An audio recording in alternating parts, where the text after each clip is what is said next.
নমস্কার, সুপ্রভাত। আমি সায়নী। সকলকে আমার আরেকটি ব্লগে অনেক অনেক ওয়েলকাম। কেমন আছো তোমরা সবাই? তোমাদের সাথে অনেক দিন গল্প করা হয় না। মাঝখানে অনেকটা মাস, অনেকগুলো ঋতু পেরিয়ে গেল। আজ আমি সকালে এসেছি ঠাকুরের ফুল তুলতে। আজ শ্রাবণ মাসের শেষ সোমবার।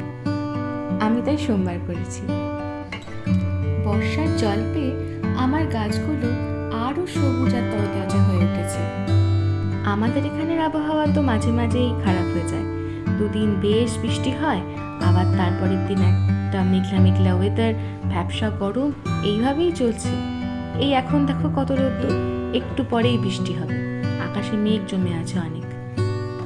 যেহেতু আজকে শিব ঠাকুরের পুজো করব, আর ওপরে যখন নীলকণ্ঠ গাছ লাগানোই আছে আর অনেক ফুলও ফুটেছে তাতে, তাই ভাবলাম ওপর থেকেও কিছু ফুল তুলে নিয়ে আসি।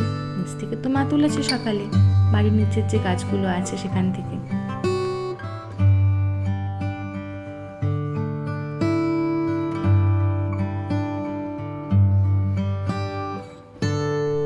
ফেসবুকের কোন এক রিল দেখে মা বলল, কালো জিরে, মুগ ডাল, আতপ চাল এইসব নাকি শিব ঠাকুরকে প্রদান করতে হবে। এবার আমাকেই সেই কাজটা করতে হবে। তাই আমিও ভগবানকে ভালো করে ঘি আর মধু দিয়ে ভালো করে স্নান করি, তাই ওগুলো দিয়ে দিচ্ছি একটু একটু করে।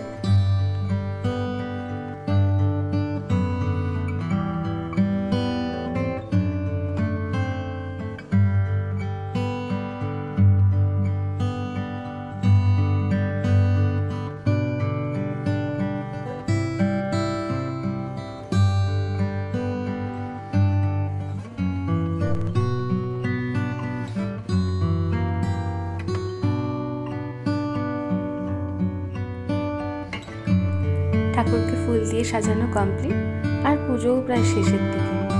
আমাদের গ্রামে প্রতি পাড়ায় পাড়ায় একটা করে শিব মন্দির। রেডি তো আমি হয়ে গিয়েছি, এবার যাব বাড়ির সামনের শিব মন্দিরে, তারপর ওখান থেকে অন্যগুলোতে। চলে এসেছি আমাদের বাড়ির সামনে শিব মন্দিরে। প্রথমে আমি পুজো করে নেবো, তারপরে মা করবে।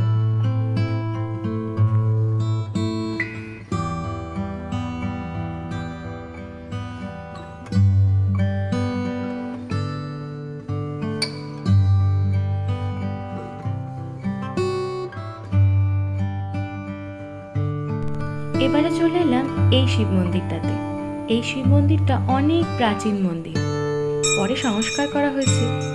এই গাছটির পরিধি দেখেই এই মন্দিরের প্রাচীনত্বকে আন্দাজ করা যায়। আমার বাবা বলে তার ঠাকুরদার আমলেও নাকি এই মন্দির ছিল। আর জানি কতগুলো পিঢ়ি আর কতগুলো জেনারেশন এই মন্দির দেখছে। তাই এই পুরোনো মন্দিরটায় না এসে আর কি করে থাকি বলো।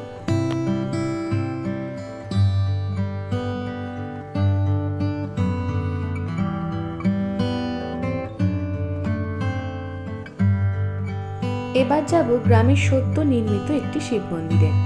এই এক সপ্তাহ মতো হলো এই মন্দিরটি নির্মাণ হয়েছে, তাই ভাবলাম এখান থেকেও একটু ঘুরে আসি। আর সাথে করে নিয়ে এসেছি আমার এক দাদার মেয়েকে। তাই ক্যামেরার দায়িত্ব তার কাছেই দিয়েই পুজো সেরে নিচ্ছি।